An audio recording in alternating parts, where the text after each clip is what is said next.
Hello everyone, welcome to the channel. आज हम पाठ योजना फर्स्ट डिस्कस करेंगे। जब भी हम कोई लेसन प्लान बनाते हैं तो उसमें कुछ जनरल इन्फॉर्मेशन फिल करते हैं। जैसे कि विषय हमारा विज्ञान है, प्रकरण आज हमने विद्युत मोटर लिया है और ये कक्षा 8th का टॉपिक है। दिनांक और कालांश आप वही फिल करेंगे जिस भी दिन आप बच्चों को ये लेसन प्लान पढ़ा रहे हों। उसके बाद आते हैं हमारे सामान्य उद्देश्य। जो हमारे सामान्य उद्देश्य होते हैं वो सब्जेक्ट ओरिएंटेड होते हैं। यानी कि अगर हम बच्चों को सब्जेक्ट विज्ञान पढ़ा रहे हैं, विषय विज्ञान पढ़ा रहे हैं, तो उन्हें पढ़ाने के हमारे क्या उद्देश्य होने चाहिए। अगर हम उन्हें विज्ञान पढ़ा रहे हैं तो बच्चों में जो वैज्ञानिक गतिविधियां हैं उनका आधार बनेगा और उनकी जो विकास होगा वो ज़्यादा अच्छे से हो पाएगा विज्ञान की तरफ। वो विज्ञान को सीख कर उससे एक समझ विकसित कर सकते हैं, अपनी समस्याओं का समाधान कर सकते हैं और अपने उसे डेली लाइफ में यूज़ कर सकते हैं, नए आइडियाज़ ला सकते हैं। तो ये सब आते हैं हमारे सामान्य उद्देश्य में। उसके बाद आते हैं हमारे विशिष्ट उद्देश्य। तो ये जो विशिष्ट उद्देश्य होते हैं ये हमारे टॉपिक ओरिएंटेड होते हैं। यानी कि अगर हम बच्चों को टॉपिक विद्युत मोटर पढ़ा रहे हैं तो उसे पढ़ाने के हमारे क्या उद्देश्य होने चाहिए। तो बच्चे इसको पढ़कर इसे परिभाषित कर पाएंगे। छात्र आर्मेचर कुंडली की व्याख्या कर सकेंगे। छात्र विद्युत मोटर का दैनिक जीवन में प्रयोग कर सकेंगे। तो जितने भी हमारे टॉपिक से रिलेटेड उद्देश्य होते हैं वो सब हमारे विशिष्ट उद्देश्य में आते हैं। उसके बाद आती है सहायक सामग्री। तो ये छात्र अध्यापिका के लिए होती है, जैसे कि चौक, डस्टर, ब्लैक बोर्ड, सांकेतक, चार्ट पेपर, रोलर बोर्ड आदि। इन सब की उपयोग करके जो छात्र अध्यापिका है वो बच्चों को पढ़ा पाएंगे आराम से। उसके बाद आता है पूर्व ज्ञान। छात्र विद्युत मोटर की सामान्य जानकारी रखती हैं। तो पूर्व ज्ञान में तो यही आएगा कि वो सामान्य जानकारी उसके बारे में रखती होंगी। उसके बाद आते हैं हमारे प्रस्तावना प्रश्न। तो जो हमारे प्रस्तावना प्रश्न होते हैं उन्हें बनाने का जो मेन एम होता है वो होता है एक तो बच्चों की प्रीवियस नॉलेज चेक कर पाएँ कि बच्चों को पहले से कितना आता है। दूसरा ये होता है कि हम बच्चों का इंटरेस्ट डेवलप कर पाएँ जो भी हम उन्हें टॉपिक पढ़ा रहे हैं। अगर हम उनसे डायरेक्ट जाके ये पूछने लगे कि विद्युत मोटर के बारे में बताओ, उसके प्रकार बताओ, तो वो शायद नहीं बता पाएंगे। लेकिन अगर हम उनसे कुछ पहले जानकारी लें, उनसे कुछ उनकी रिलेटेड लाइफ से उनसे कुछ क्वेश्चंस पूछें और फिर उनसे आंसर लें तो वो आराम से बता पाएंगे। उनमें क्यूरियोसिटी भी आएगी कि आज क्या पढ़ने वाले हैं। तो इसे जो बनाने का पैटर्न होता है वो होता है कि 4 से 5 क्वेश्चन होने चाहिए। दूसरा ये है कि जिगजैग पैटर्न फॉलो करते हैं, यानी कि जो क्वेश्चन फर्स्ट है उसका जो आंसर आएगा उससे रिलेट करके हमें नेक्स्ट क्वेश्चन पूछना है, फिर जो उसका आंसर आएगा उससे रिलेट करके नेक्स्ट। तो इस तरह से हम उन्हें अपने आखिरी क्वेश्चन तक ले आएंगे, टॉपिक तक ले आएंगे। तो इसमें 2 कॉलम बनेंगे, छात्र अध्यापिका क्रियाएं और दूसरा बनेगा छात्राएं क्रियाएं। प्रश्न पहला, हम क्या पीते हैं। तो बच्चे आराम से बता देंगे पानी, दूध, चाय आदि जितनी भी पीने वाली चीज़ें होंगी। प्रश्न दूसरा, पानी हमें कहाँ से प्राप्त होता है। तो नल, नलकूप आदि। तीसरा, नलकूप किसकी सहायता से चलते हैं। तो पंखा, रेडियो, विद्युत मोटर। उसके बाद प्रश्न चौथा, विद्युत के उपकरण बताइए। तो पंखा, रेडियो, विद्युत मोटर। उसके बाद प्रश्न 5वां, मोटर के विषय में बताइए। तो ये आ जाएगा हमारा संभावित उत्तर। संभावित उत्तर का मतलब होता है कि बच्चे इसका शायद आंसर दे दें और शायद ना दे पाए। तो अगर यहाँ पे हम लिख देंगे संभावित उत्तर, तो जब भी संभावित उत्तर लिख दें उसके बाद उद्देश्य कथन आ जाएगा, छात्रों आज हम विद्युत मोटर के विषय में अध्ययन करेंगे। उसके बाद जो छात्र अध्यापिका होते हैं वो कुछ शिक्षण बिंदु तय करते हैं, जो भी उन्हें पढ़ाना है तो उसमें कुछ शिक्षण बिंदु पढ़ाते हैं वो। तो जैसे हमने पहला लिया है विद्युत मोटर। अपेक्षित व्यावहारिक उद्देश्य, छात्र विद्युत मोटर को परिभाषित कर सकेंगे। उसके बाद हमारा नेक्स्ट कॉलम बनेगा शिक्षण अधिगम अनुभव का, जिसमें कि छात्र अध्यापिका क्रियाएं। उसमें सबसे पहले विकासात्मक प्रश्न पूछेंगे जो छात्र अध्यापिका हैं।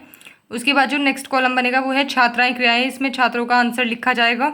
उसके बाद शिक्षण विधि या प्रविधि, जो भी छात्र अध्यापिका ने यूज़ की होगी पढ़ाते हुए कोई भी शिक्षण विधि या प्रविधि, वो इस कॉलम में आएगा। और उसके बाद आएगा मूल्यांकन का कॉलम। विकासात्मक प्रश्न पहला, हमें प्रकाश कहाँ से प्राप्त होता है। तो बच्चे आराम से बता देंगे बल्ब, सूर्य आदि।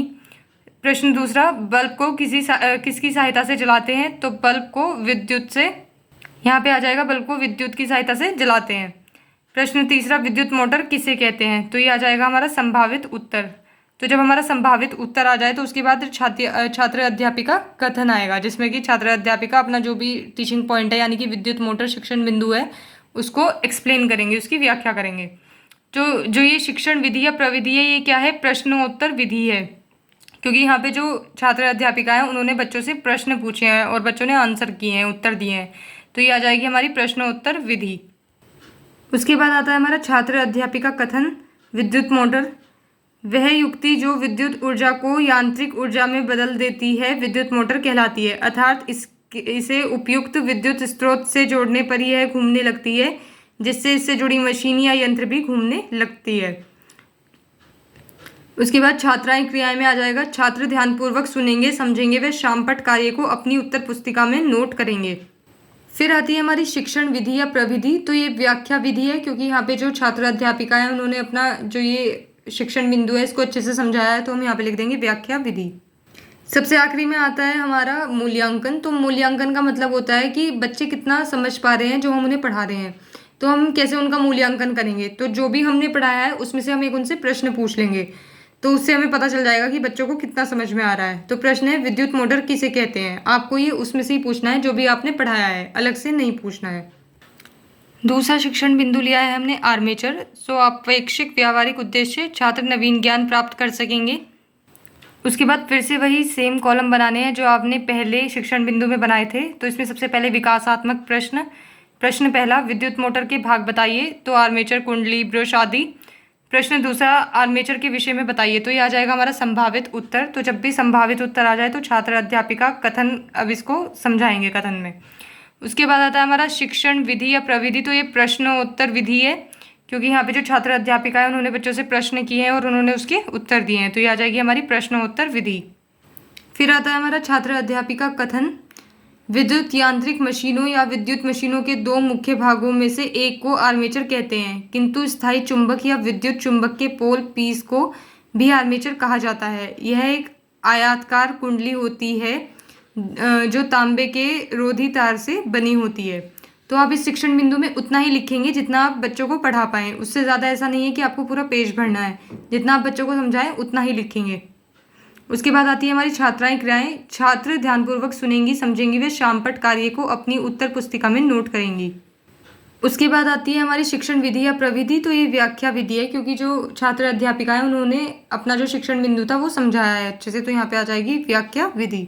उसके बाद सबसे आखिरी में होता है मूल्यांकन। तो जो भी हमने पढ़ाया है उसमें से हमें पूछना है। तो प्रश्न है आर्मेचर किसे कहते हैं। उसके बाद आता है तीसरा शिक्षण बिंदु जो कि है स्थायी चुंबक।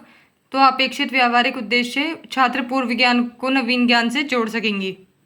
उसके बाद फिर से वही कॉलम बनाने हैं जो हमने पहले अपने शिक्षण बिंदु में बनाए थे। तो विकासात्मक प्रश्न पहला, लोहे के कण अपनी ओर किसे आकर्षित करते हैं। तो चुंबक को। दूसरा, स्थायी चुंबक के विषय में बताइए। तो आ गया ही हमारा संभावित उत्तर। तो जब भी ऐसा हो तो फिर छात्र अध्यापिका बताएंगे इसको कि ये क्या होता है। उसके बाद जो शिक्षण विधि या प्रविधि है, प्रश्नोत्तर विधि है, क्योंकि यहाँ पे जो छात्र अध्यापिका हैं उन्होंने बच्चों से प्रश्न पूछे हैं। उसके बाद छात्र अध्यापिका कथन। आर्मेचर कुंडली एक प्रबल स्थायी चुंबक के दो ध्रुवों के बीच स्थित होती है। चुंबक एक प्रबल चुंबकीय क्षेत्र उपलब्ध करवाता है जो इस्पात को आकर्षित करती है। यह इस्पात निकेल तथा कोबाल्ट की मिश्रित धातु एल्निको से बनते हैं, अर्थात स्थायी चुंबक स्टील से बनाए जाते हैं। स्टील की जड़ एक बार चुंबकित हो जाने पर आसानी से विचुंबकित नहीं होती, क्योंकि स्टील की धारण शक्ति नर्म लोहे की अपेक्षा बहुत अधिक होती है। उसके बाद जो हमारा ये छात्राएं क्रियाएं हैं, इसमें आएगा छात्राएं ध्यानपूर्वक सुनेंगी, समझेंगी व शामपट कार्य को अपनी उत्तर पुस्तिका में नोट करेंगी। फिर आती है हमारी शिक्षण विधि या प्रविधि। तो ये है व्याख्या विधि, क्योंकि जो छात्र अध्यापिका है उन्होंने शिक्षण बिंदु को समझाया है अपने, तो ये आ जाएगी हमारी व्याख्या विधि। उसके बाद आखिरी में आता है हमारा मूल्यांकन का प्रश्न। तो है स्थायी चुंबक किसे कहते हैं। उसके बाद सबसे आखिरी में आते हैं पुनरावृत्ति प्रश्न। तो इनसे क्या होता है, हम बच्चों का रिवीजन करा देते हैं। जो भी हमने पढ़ाया है तो शॉर्ट क्वेश्चंस के फॉर्म में हम उन्हें पूछ लेते हैं। सो प्रश्न पहला, विद्युत मोटर किसे कहते हैं। दूसरा, आर्मेचर क्या होता है। तीसरा, स्थायी चुंबक कैसी होती है। तो इन प्रश्न की मदद से हम इनका उपयोग करके हम बच्चों का रिवीजन करा सकते हैं। उसके बाद आता है गृह कार्य। तो ये हमें सबसे बिल्कुल आखिरी में देना होता है, और जो नेक्स्ट डे आके इसे छात्र अध्यापिका चेक भी करेंगे। ये जब भी हम कोई टीचिंग लर्निंग प्रोसेस करते हैं तो उसमें बहुत ही ज़रूरी होता है गृह कार्य पूरा होना चाहिए। तो प्रश्न पहला है विद्युत मोटर और कहाँ कहाँ प्रयोग में लाया जाता है। दूसरा है स्थायी चुंबक के गुण बताइए। तो जो नेक्स्ट डे होगा उसमें ये आगे छात्र अध्यापिका चेक करेंगे होमवर्क, ये सभी बच्चों को करके लाना होता है। तो यहाँ पे आके हमारा पाठ योजना खत्म होती है। अगर आपको ये पाठ योजना पसंद आई हो then please like share and subscribe the channel. Thank you.